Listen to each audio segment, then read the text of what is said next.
When was the last time you watched a movie with no plot? Who am I kidding? The answer is likely never. Wouldn't such a film be entirely devoid of meaning?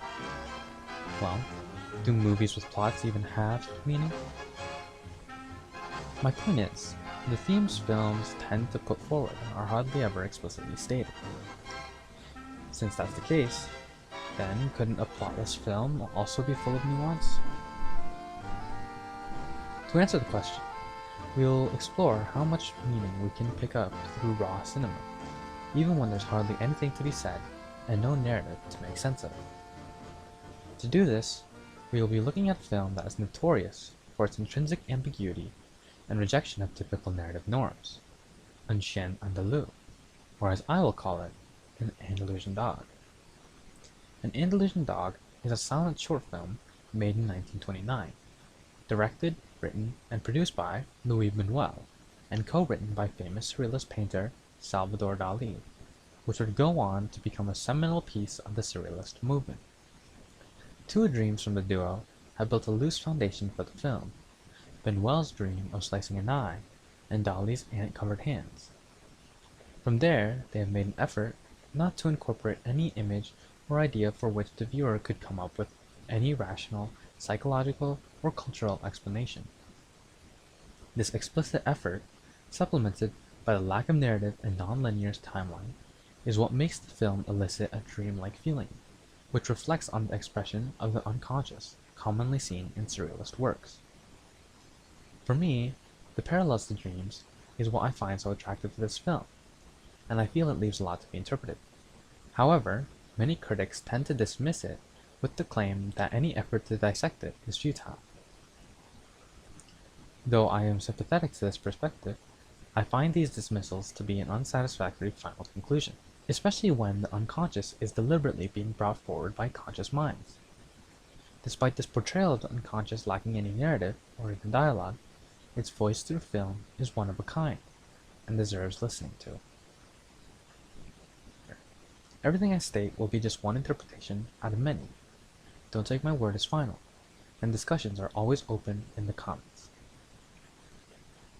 Before we begin to hypothesize anything, I recommend watching the film for yourself. It's only 17 to 24 minutes long, and any summary I provide simply cannot capture all the details of the film. Links should be in the description below.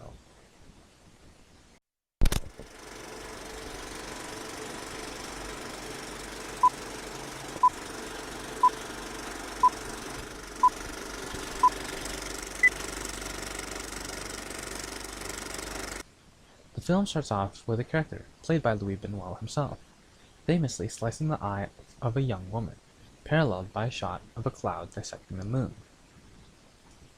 Supposedly 8 years later, the same woman is seen, dropping her paper containing a vermeer, alerted by a strangely dressed young man on a bicycle who had fell.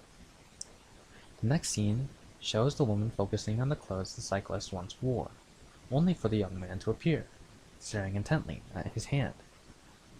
It is revealed that ants are coming out of a hole in his hand, which slowly transition to armpit hair, and further into a sea urchin. There's a cut to an androgynous figure poking at a severed hand, surrounded by a small crowd, which dissipates once the hand is placed into a box, reminiscent of the one the young man had held in his bicycle. She appeared to be lost in thought, until she is hit by a car. The man and woman both witnessed the event in their apartment. The man seemed to take pleasure from the sight, seizing the opportunity to grope the woman's breasts. She runs for the door, only to be cornered once more. But before the man could pursue, he is held back by two ropes containing two stone tablets, two priests, and two pianos with dead donkeys on top. The woman eventually escapes, and being chased by the man, traps his hand in the door, revealing again ants coming out of his hand. The man is woken up by a sound from the door, symbolized by a cocktail shaker, only for a second man to barge in and yell at him, throwing away his nun clothing and shaming him. The next scene reveals the second man's face to be the same as the young man's. The books the second man was inspecting moments before then turn into guns, which the first man uses to kill the second woman. He dies in the field, latching onto a woman's back. The young woman returns and finds the death's head moth. As she retreats, the young man wipes his lips off his face. The woman responds by applying lipstick, which attaches armpit hair to where his mouth once was. Disgusted, the woman leaves. She exits onto a beach where she meets a new man, who shows her the time. They stumble upon the remnants of the young man's clothing box, which they largely neglect as they walk away, embracing one another romantically. Claiming to be in the spring, the final shot shows the couple buried in the sand, up to their elbows, motionless, presumably dead. Upon first viewing, the film can seem confusing. Each scene seems to be entirely independent of one another, and showcases zero causality.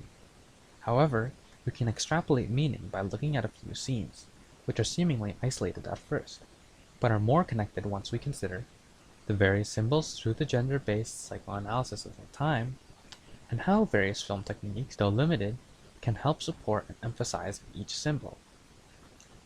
The first scene in the film, quite literally, opens your eyes. This dissection is symbolic in multiple ways. The eye serves to represent observation, or us, the viewers, with the person opening our eyes being played by Benoit himself, which almost serves as a double entendre in a way. He's simultaneously the one figuratively opening our eyes, slicing them, as well as doing so through the medium of film. The physical discomfort such a scene brings to the audience also sets a very clear tone for the film as one that deviates from the norms and standards of film, as well as introduce the themes of bodily trauma throughout the film. The scene is further supported by the camera, which places extreme focus on the dissection itself with a big close-up shot. The parallels between the eye-opener and the moon shots are also emphasized through two cutaways, which serves to blur the lines between conscious and unconscious, the comfortable and comfortable. The next scene portrays the young man cycling, with a great emphasis on his outfit, a nun's habit, and a locked box. One can speculate that the emphasis of the nun's habit through a prolonged shot can characterize the cyclist through his efforts to be androgynous. This introduces a theme of androgyny, as it refers to Sigmund Freud's castration complex, a concept that claims that the traumas caused by the discovery of anatomical differences between sexes can create fantasies of castration. Alternatively, we can interpret the nun's habit as a sign of being aromatic, and consider the shots focusing on his clothing as moving away, whereas shots focusing on the secret box are coming closer, which suggests a bringing forward of secrets, the subconscious.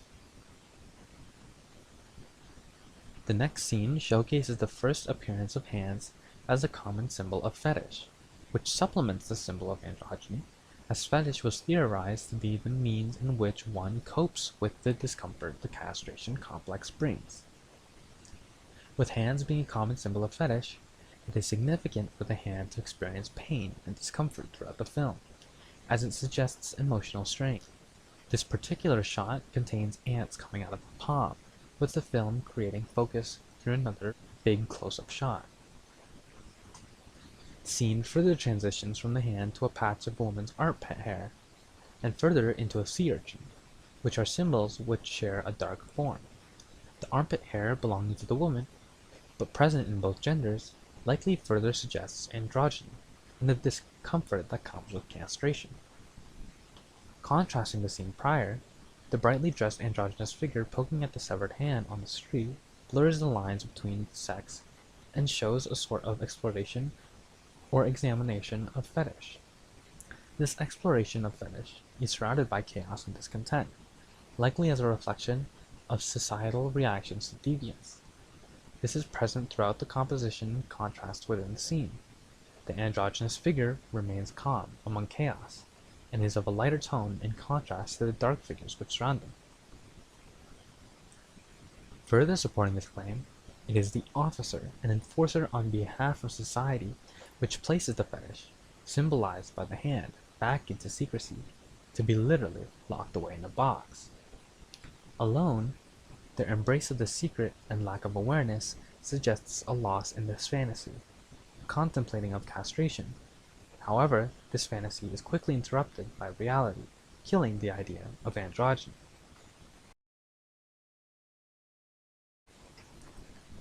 Based off the assumption that the prior scene was more of a mental image rather than a physical reality, means fetish is the only means of coping remaining. This results in the man pursuing fetish in a manner which is horrific to the viewer. Lower angle shots of the man, as well as taking up a larger part of the frame, make him seem threatening, with more control over the situation. In contrast, the woman is filmed from a higher angle, further away, making her seem smaller and under threat. She remains under threat up until she's literally cornered. The man eventually hesitates to pursue, visualized by being held back by the rope, containing 2 stone tablets, reminiscent of the 10 Commandments, and 2 priests, which serve as moral figures. The dead donkeys serve as more of a personal reference to Benoit's childhood, when he witnessed a dead donkey lay about 100 yards away, the sight of which both attracted and repelled him. Therefore, his scene is symbolic of the moral push and pull which literally held the man back from his desires, resulting in the woman escaping and trapping his hand. Even though we view morals as good, for the man it creates an internal conflict akin to the conflict we see between our id and our ego, which is supported by the ants coming out of the hand once more. As the woman returns in the latter half of the film, she is immediately met with an omen of death, the death's head moth. The camera increasingly focuses on the moth, emphasizing this symbolic threat. The man removing his mouth may suggest a lack of desire to communicate any longer, likely due to a resentment born out of his prior rejection.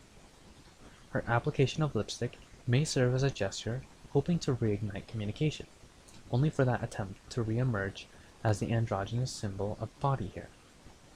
Despite such a symbol previously referring to androgyny, contextually based on her reaction, it could be interpreted as an inappropriate comment which shames her based on the beauty standards of that time. Alternatively, it is through the contrast in symbolism and reaction that the hair could represent a misunderstanding, which fulfills the omen, resulting in the death of the relationship. On the beach with her new man, she now seems happy. The showing of time through the watch could signal to the audience that time has passed, and the woman is now willing to brush off any reminder of her once partner. And the couple, moving away from the camera, suggests that they are moving on. Okay. However, her happy ending serves in stark contrast to the true ending, in which the woman and the young man lay motionless, covered by insects, signifying the ironic futility and discomfort which comes with chasing one's own pleasure.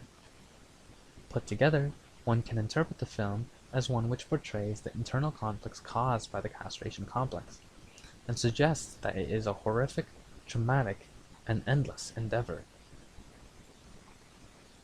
So what? Does this suggest that there was a narrative all along? Not quite. At least, not in the typical sense. And that's the whole point. What an Andalusian dog achieves is a style of film that neglects typical narrative structures, which rely on cause and effect relationships. Rather, it leaves the viewer to interpret the causality of each event. Though we can extrapolate a cause and effect relationship, the force which dictate the cause and effect lie external to the events portrayed in the film, possibly suggesting that the POV is a sort of first-person subconscious, which can only be interpreted through a prior understanding of psychoanalysis.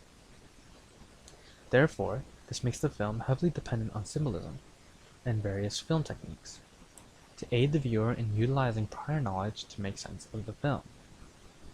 An Andalusian dog is one of many examples of how film is a medium which utilizes various visual techniques, and hopefully this video helped convince you that plot isn't necessary to convey theme through video, but is rather supplementary to the theme, equal to how visuals are supplementary to the concepts found in modern to postmodern art.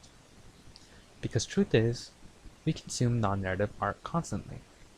It appears in TikTok edits,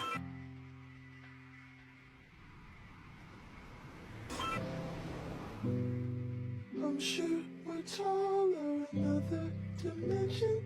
You say we're small and that we're dimension. You're tired of moving, your body's aching. Music videos,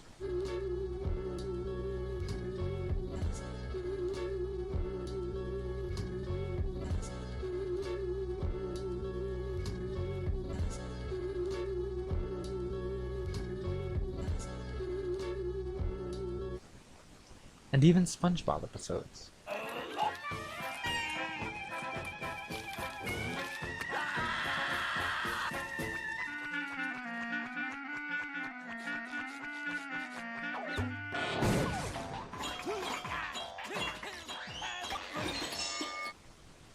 The only way to truly understand it is to open our eyes.